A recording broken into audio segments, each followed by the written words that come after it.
Hello दोस्तों, मेरे channel पर आप सभी का स्वागत है। आज के इस वीडियो में मैं आपको समझाऊंगा कि इस कूलर के बोर्ड का वायरिंग किस तरह से किया जाता है। देखिए दोस्तों, इस वाले स्विच को ऑन करते ही पानी का मोटर चालू हो जाता है और इंडिकेटर जल जाता है। और ये वाला स्विच फैन का है दोस्तों। तो इसका वायरिंग कैसे किया जाता है, चलिए मैं आपको इसका वायरिंग समझाता हूँ।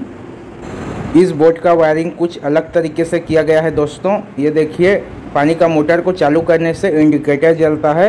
इससे हमें यह पता चलता है कि अभी पानी का मोटर चालू है। तो सबसे पहले हम इस दो पेज को निकाल लेंगे। तो चलिए मैं इसको निकाल लेता हूँ। इन दो पेज को निकालने के लिए हमें टेस्टर या फिर पतला सा पेचकस चाहिए होगा। तो चलिए मैं इन दो पेज को निकाल लेता हूँ, फिर आगे आपको समझाता हूँ।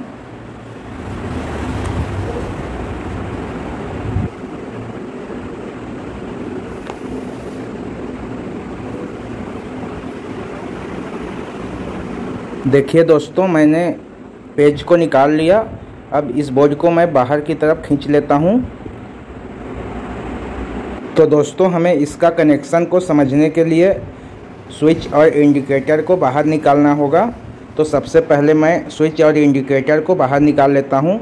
देखिए, ऊपर में 3 पेज लगा है और नीचे में भी 3 पेज लगा है। तो हमें सभी पेज को खोलना होगा। देखिए दोस्तों, मैंने सभी पेज को निकाल लिया। अब मैं इसका कनेक्शन आपको समझाता हूँ कि इसका कनेक्शन किस तरह से हुआ है। सबसे पहले मेन सप्लाई का कनेक्शन देख लीजिए दोस्तों। इस लाल केबल से मेन सप्लाई बोर्ड तक आया हुआ है। इस केबल में 2 तार है, एक लाल तार और एक काला तार। तो लाल तार फेज का है और काला तार न्यूट्रल का है।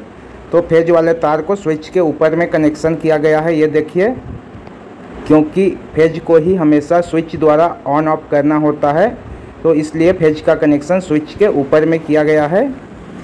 अब देखिए, इसी स्विच के ऊपर में एक और काला तार लगाया गया है और उस तार को दूसरे वाले स्विच के ऊपर में लगा दिया गया है। अब इस दूसरे वाले स्विच के नीचे में कूलर फैन मोटर के फेज का तार लगाया गया है और इस वाले स्विच के नीचे में पानी के मोटर के फेज का तार और इंडिकेटर के फेज का तार का कनेक्शन किया गया है। और इसके ऊपर में स्विच से आया हुआ तार को लगाया गया है और इसके नीचे में मेन सप्लाई के न्यूट्रल तार, पानी के मोटर का न्यूट्रल तार और कूलर के फैन का न्यूट्रल तार का कनेक्शन किया गया है। तो कुछ इस तरह से इस बोर्ड का कनेक्शन किया गया है दोस्तों। आशा करता हूँ आपको मेरा समझाने का तरीका पसंद आया होगा। अगर आपको इस इंडिकेटर को हमेशा जलाना है तो जो तार इंडिकेटर के ऊपर से निकलकर स्विच के नीचे में लगाया गया है, उस तार को वहां से निकालकर किसी भी स्विच के ऊपर में लगा दीजिए। इंडिकेटर हमेशा जलेगा।